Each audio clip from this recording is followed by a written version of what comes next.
Bonjour à toutes et bonjour à tous. C'est avec grand plaisir que je vais vous faire cette présentation sur la communication non violente. Alors, notre façon de communiquer va dépendre de différents paramètres. Tout d'abord, notre programmation, qui vient essentiellement de notre culture et de nos expériences. Si vous, si moi, nous étions nés dans une autre famille, dans un autre pays, avec une autre culture, si nous avions eu d'autres expériences, nous aurions une autre communication, nous serions d'ailleurs différents. Et puis, notre communication va énormément dépendre de notre état émotionnel. Si on est détendu, calme, serein, bah, la communication va aller naturellement dans ce sens-là. Par contre, si nous sommes sous pression, tendus, eh bien, dans ces cas-là, eh bien, les mots peuvent nous échapper et nous pouvons devenir blessants et sortir des phrases du style: «Oh là là, c'est pas ce que je voulais dire, je suis désolé». Alors oui, les mots sont des fenêtres, mais ils peuvent être aussi des murs. Donc, ce que je vais dire va avoir un impact très important dans ma relation, avec les autres. Et puis Confucius disait: «Il y a 2 choses que l'on ne peut pas arrêter, une flèche et une parole. Une fois que c'est dit, c'est dit». Alors ce que je vais vous présenter, c'est valable dans la sphère professionnelle et tout aussi bien dans la sphère, personnelle.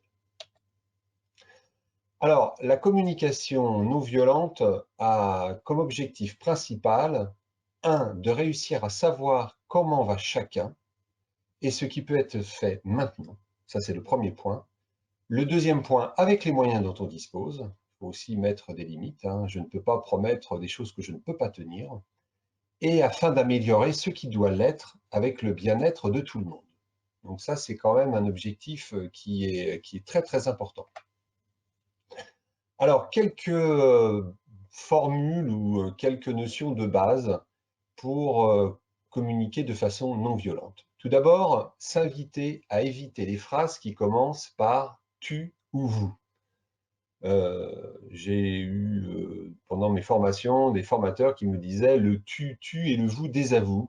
C'est extrêmement violent de commencer par des phrases par tu es comme si, tu devrais faire comme ça, vous êtes comme si. Ce sont vraiment des formulations à éviter. La deuxième chose aussi, c'est d'éviter la question du pourquoi, qui bien souvent est perçu comme culpabilisant et qui peut en tout cas amener des phénomènes de défense. Donc, évitez le pourquoi. Et si vous souhaitez aller sur ce terrain-là, enfin, personnellement, moi, je vous invite à utiliser le qu'est-ce qui vous a amené à faire ça, à vous conduire comme ça. Ça va être moins culpabilisant et moins stressant. Alors, je vais vous présenter deux méthodes de communication non violente. Après, chacun se les approprie comme il le veut. Vous allez voir, elles sont assez similaires, mais complémentaires. Elles ont toutes les deux leurs avantages et peut-être leurs inconvénients, mais toutes les deux, en tous les cas, beaucoup d'avantages. Alors, méthode 1, 4 étapes. La première étape, c'est j'observe ce qui s'est passé réellement dans la situation donnée. Et c'est là qu'il va falloir faire quand même un travail de dissociation entre mes impressions et les faits réels.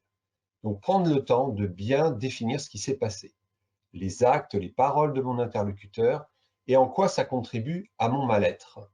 Et qu'est-ce qui va faire que je vais aborder ce sujet. La deuxième étape, eh bien, c'est d'exprimer ce que je ressens en présence de ces faits.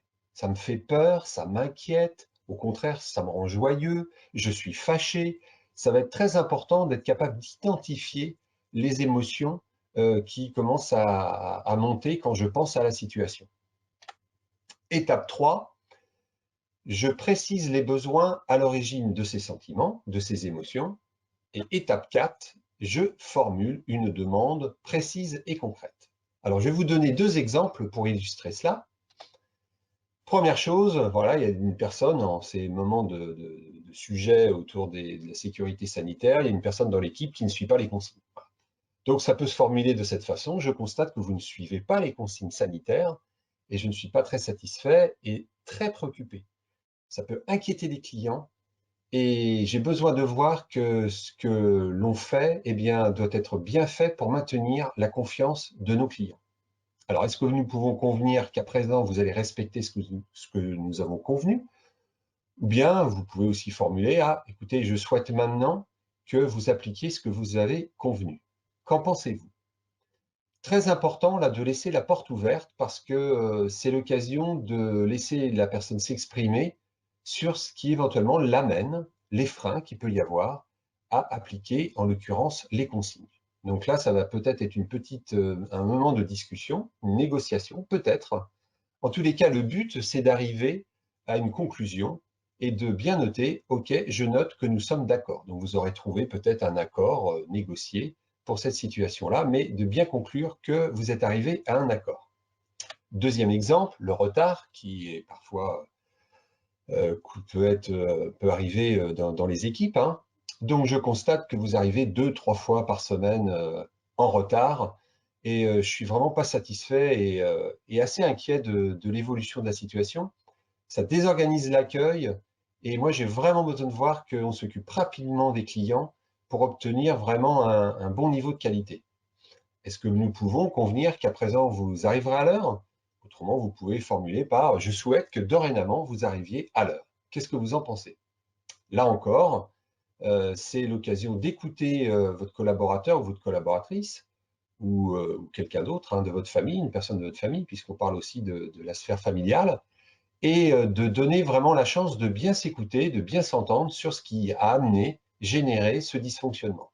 Là encore, petite phase peut-être de négociation, et à la fin, vous arrivez sur un accord et vous indiquez bien, je note que nous sommes d'accord. Donc, 4 étapes pour cette méthode. 1, j'observe ce qui s'est passé réellement, très très important d'être factuel. Voilà, qu'est-ce qui, dans ce qui s'est passé, m'amène à aborder le sujet. La deuxième étape, c'est d'exprimer ce que je ressens, présence de ces faits, la peur, l'inquiétude, la joie, la colère, la tristesse, l'inquiétude. Étape 3, je précise les besoins à l'origine de ces émotions, de ces sentiments. Et 4, je formule une demande précise et concrète. Et je conclus bien par « je note que nous sommes d'accord ». Très, très important. La deuxième méthode, elle vient de l'analyse transactionnelle, c'est la méthode dite DESC, et je vais vous la présenter maintenant. Alors, DESC, première lettre, D pour décrire. Je décris ce qui s'est passé réellement dans une situation donnée, donc dans la situation que je souhaite aborder. On revient sur la même chose, les faits, toujours des faits. Pas des impressions, que des faits. Le E pour exprimer ses émotions. Je vais exprimer ce que je ressens par la présence de ces faits. Même chose, est-ce que je suis triste, joyeux, inquiet, fâché, en colère, est-ce que j'ai de la peur? Voilà, j'exprime mes sentiments. S, je vais proposer une ou des solutions ou faire une formulation précise sur des choses concrètes que je demande à la personne. Et dernière étape, je vais envisager les conséquences positives avec la solution envisagée. Alors, ça va donner quoi? Ça va donner, si je reprends les mêmes exemples, je constate que vous ne suivez pas les consignes sanitaires et je n'en suis pas satisfait et ça me préoccupe beaucoup. Voilà. Donc, on émet ces sentiments. Est-ce que nous pouvons convenir qu'à présent, vous respecterez ce que nous avons décidé? Ou autrement, vous pouvez le formuler par « je souhaite vraiment dorénavant que vous appliquiez ce que nous avons convenu ». De cette façon, les clients se sentiront en sécurité et protégés. Qu'en pensez-vous? Et là, vous ouvrez la discussion. Donc, par rapport à la demande que vous avez formulée, vous allez voir si votre interlocuteur ou votre interlocutrice, d'accord, pas d'accord, qu'est-ce qui l'a empêché jusqu'à présent d'adopter le bon comportement. Là encore, une fois que la discussion est terminée, eh bien, vous notez que vous êtes d'accord. Deuxième exemple, je constate que vous arrivez 2-3 fois en retard par semaine. Je suis pas satisfait, je suis pas content, voilà, je suis inquiet d'ailleurs parce que ça a tendance quand même à s'aggraver. Encore question, est-ce que nous pouvons convenir qu'à partir de maintenant, vous arriverez à l'heure ou une formulation, je souhaite que dorénavant, vous arriviez à l'heure. Ainsi, le fonctionnement de l'équipe sera bien organisé pour l'intérêt de tous. Qu'est-ce que vous en pensez? Là encore, peut-être phase de discussion, qu'est-ce qui a fait que la personne arrive en retard? Elle a peut-être des contraintes personnelles. Peut-être que vous pourrez trouver un terrain d'entente ou pas. Vous verrez au fur et à mesure de la discussion. En tous les cas, à la fin, le but, c'est d'obtenir donc un accord et je note que nous sommes d'accord. Autorisez-vous à écrire ce que vous avez à dire si vous vous sentez mal à l'aise les premières fois ou si vous allez aborder un sujet qui pourra amener de la tension assez forte. Comme je l'ai dit tout à l'heure, les mots peuvent échapper et une fois qu'ils sont sortis, on ne peut plus les retenir. Donc, le fait d'arriver avec un document écrit, je vous invite à dire vraiment en toute transparence, ce moment est important pour moi, voilà, j'ai préparé un texte et je vais vous le lire ou je vais te le lire parce que j'ai vraiment envie d'être clair et c'est un moment important pour moi. Donc, vous pouvez vraiment démarrer la discussion sur des bases qui seront saines, vous aurez pesé vos mots, ils seront clairs et précis, et ensuite laisser libre cours à la discussion, à la négociation. Surtout, très important, écoutez les éventuelles objections, parce qu'il va falloir les traiter.